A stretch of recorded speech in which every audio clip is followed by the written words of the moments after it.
নির্বাচন কমিশনের সাথে তিন বাহিনীর প্রধানের বৈঠক শেষে কথা বলছেন ইসি সানাউল্লাহ। আমরা সরাসরি সেখানে যুক্ত হচ্ছি। আচরণবিধি নিয়ে কথা বলেছি। জেনারেলি নির্বাচন কমিশন এতে সন্তুষ্টি প্রকাশ করেছে। প্রাথমিকভাবে যে আচরণবিধি অবলম্বনের ব্যাপারে সামগ্রিকভাবে কিছু ব্যত্যয় আছে, কিন্তু সামগ্রিকভাবে রাজনৈতিক দল এবং প্রার্থীদের সহায়ক ভূমিকা লক্ষ্য করা যাচ্ছে এবং এটার জন্য তাদেরকে আমরা সাধুবাদ জানাই। একইভাবে আরেকটা বিষয় আমরা জানতে চেয়েছিলাম যে সাম্প্রতিক সময়ে বেশ কিছু জায়গাতে নাশকতামূলক কর্মকাণ্ড হয়েছে। এই নাশকতামূলক কর্মকাণ্ডের সাথে নির্বাচনের কোনো সম্পৃক্ততা আছে কিনা এবং পরোক্ষভাবে নির্বাচনের পরিবেশকে বিঘ্নিত করছে কিনা বলার অপেক্ষা রাখে না যে কিছুটা হলেও তো এটা নির্বাচনের পরিবেশের উপর প্রভাব ফেলে, কারণ আমরা এগুলো নিয়ে কথা বলতে ব্যস্ত হয়ে যাচ্ছি, নির্বাচনের পরিবেশ ডেফিনেটলি বিঘ্নিত হচ্ছে। তবে আমাদেরকে প্রাথমিকভাবে যে মূল্যায়ন জানানো হয়েছে সংশ্লিষ্ট সকল সংস্থা থেকে, যে এই সব কর্মকাণ্ডের সাথে মূলধারার কোনো রাজনৈতিক দলের কোনো সম্পৃক্ততা এখনো পাওয়া যায়নি এবং তারা সবাই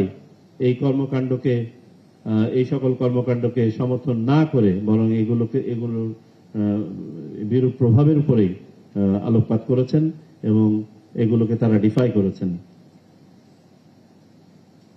তদুপরি যারা এইসব কর্মকাণ্ডের সাথে জড়িত আছে, তারা যে এন্টিটিরই হোক না কেন, ছোট বা বড়, তাদের বিরুদ্ধে যথাযথ আইনি ব্যবস্থা নেওয়ার ব্যাপারে নির্বাচন কমিশন থেকে কঠোরভাবে বলা হয়েছে। শহীদ ওসমান হাদির হত্যাকাণ্ডের সাথে যারা জড়িত তাদের এই তদন্তের প্রোগ্রেস নিয়ে আমরা জানতে চেয়েছি। আমাদেরকে জানানো হয়েছে এই পর্যন্ত 6 জনকে আটক করা হয়েছে। এই 6 জনই কোনো না কোনোভাবে এটার সাথে সম্পৃক্ত।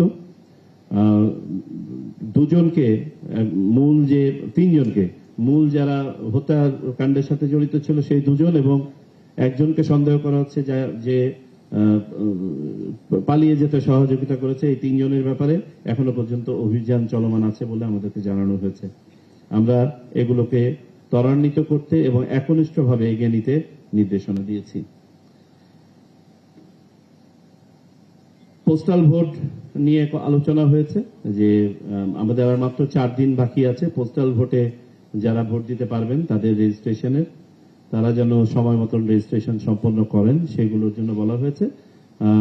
আমরা হয়তোবা নির্বাচন কর্মকর্তা যারা আছেন তাদের জন্য যেহেতু টাইম লিমিট নাই আর তাদের নিয়োগটা যেহেতু একটু বিলম্বিত হয়েছে, তাদের জন্য হয়তোবা সময়টা আরেকটু বাড়িয়ে দিব নিবন্ধনের সময়।